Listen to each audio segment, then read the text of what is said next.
What's up, fellow Martians? You finally did it. Finally saved up your money, busting your behind, working day in and day out to get that brand new PC. Or you just begged your parents for money and they gave it to you. Either way works. But stop! I'm gonna need you to pay attention because there's a lot you need to think about before you build your new PC.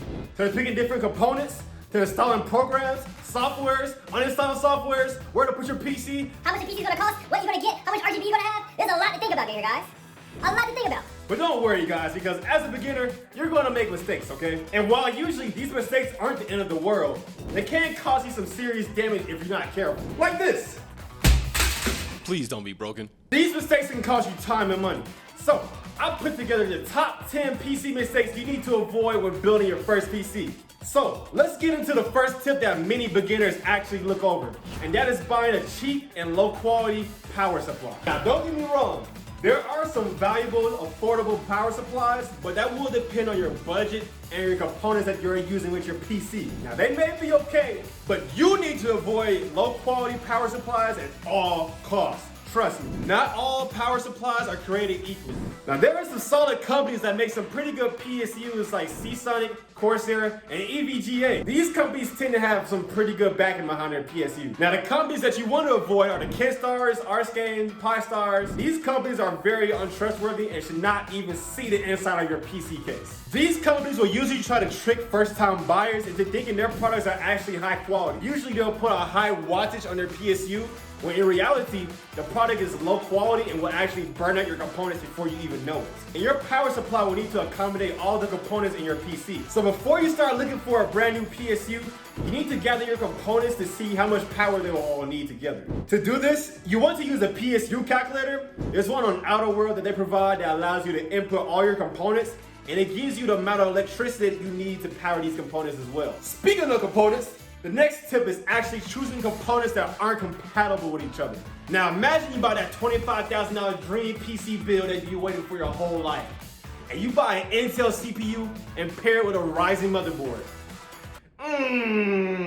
Yeah, you're gonna be pretty hurt by that one. When picking out your opponents for your PC, you wanna make sure that they're compatible. You don't wanna be pairing up an Intel processor with a Ryzen motherboard or vice versa.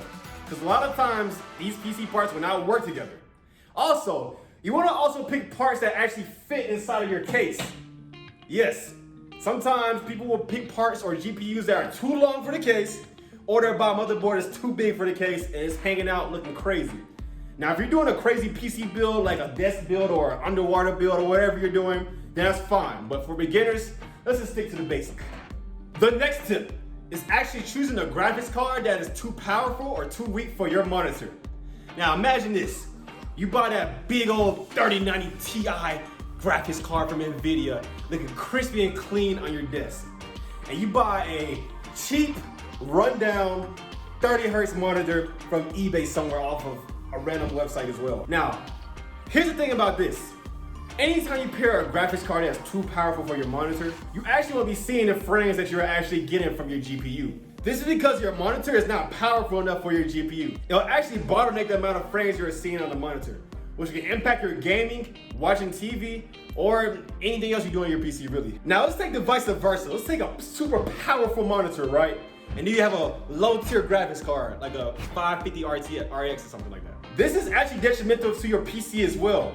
Since the monitor is a high-end monitor, it will actually take more GPU power to run properly. The better the monitor, the more GPU power it's gonna require. So make sure to try to find a balance between the two monitors.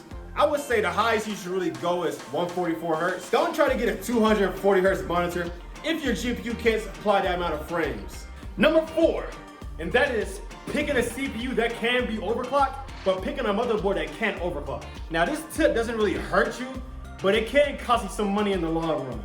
This tends to happen with Intel-based CPUs as well as Ryzen CPUs because they both offer CPUs that can be overclocked and not overclocked. For Intel, the way you can tell if a motherboard allows you to overclock is by these letters, HBZ. A Z motherboard will allow you to overclock and unlock CPU, while an H motherboard will not let you overclock. So before you buy your CPU, make sure you're not pairing it with a motherboard that can't overclock if you're going to be overclocking your CPU. Number 5. Applying too much thermal paste to your heatsink. Now, if you're not careful, you can create a huge mess causing your CPU to overheat in the long run. Probably the easiest way to install thermal paste is to simply put one drop of thermal paste about the size of a grain of rice on the back of the CPU, and then apply the heat sink on top. Make sure to squish it down so that the thermal paste spreads out evenly on the back. Number 6, not installing components until they click in. Perhaps one of the most common mistakes that PC builders make is not plugging in their cables or their components all the way until it clicks. Now, me personally, I was guilty of this on my first build. I actually went to go turn my PC on and it wouldn't turn on. And it turns out that the cables that I have for my GPU weren't plugged in all the way.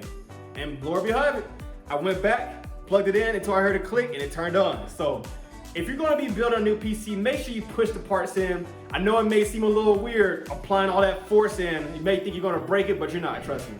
Unless you're just like Superman and just punch a hole through the case, but you shouldn't be doing that, right? Just make sure to note that until you hear a click, it is not in. Number 7, and that is plugging your monitor into your motherboard instead of your GPU. Now you can plug your monitor into your motherboard and it'll probably boot up too, but the screen probably won't turn on because a lot of times CPUs will not have integrated graphics included with it. And you may be left confused on like why it's not turning on. So make sure before you boot your PC, plug your monitor into your GPU, either as HDMI, DVI, or VGA if you have one.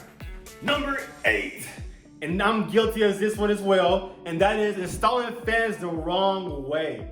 When I first built my PC, I had a crazy problem with my temperatures when I first turned it on. And it turns out my CPU fans were just faced the wrong way, pushing hot air back into the case, increasing all of my components' temperatures, which is not good in the long run, trust me. Luckily, I was able to figure this out and was able to turn the fans back around the correct way. You should have hot air coming out and cold air coming in. That way the pressure of the case will be equalized, keeping your components nice and cool. Number 9. These next 2 tips are more for after you're done putting all the components in your PC and you're first turning it on. And so you want to make sure all your temperatures are normal. I recommend going to your BIOS setting and letting your computer run for a little bit to make sure these temperatures are normal. Usually for your GPU, you want to see around 85 degrees Celsius. Your CPU might be a little higher since it has a little more components to run. You don't want anything in 100 degrees Celsius. That's kind of extreme, and you need to check that and make sure either your fans are working or it's getting the right power. There are also third-party softwares that also allow you to track your heats, like MSI Afterburner, Radiant Software, and more. These will give you a good idea of what your temperatures are and may even give you an advisory if your temperatures are too high. But be careful because a lot of times these third-party applications may have false readings. And I've seen a lot of people take their PC to a store thinking they had high temperatures, but the whole time the third-party software was just reading things wrong. Time for the last and most important tip, and that is giving up before troubleshooting, man. I can't beat this into you hard enough, bro. Pause. Anyways, whenever you run into a problem, whether it be a PC or in life, you gotta give it a try, at least try to figure it out. You can't give up on things because if you give up, you're a quitter. And as long as you're trying things out, you're never a quitter, okay? You'll eventually get it right. I remember my first time I ever built my PC, and like I said earlier, it wouldn't turn on. And I was distraught, man. I put 12 hours into the work, and I was just like, what in the heck? But I didn't give up.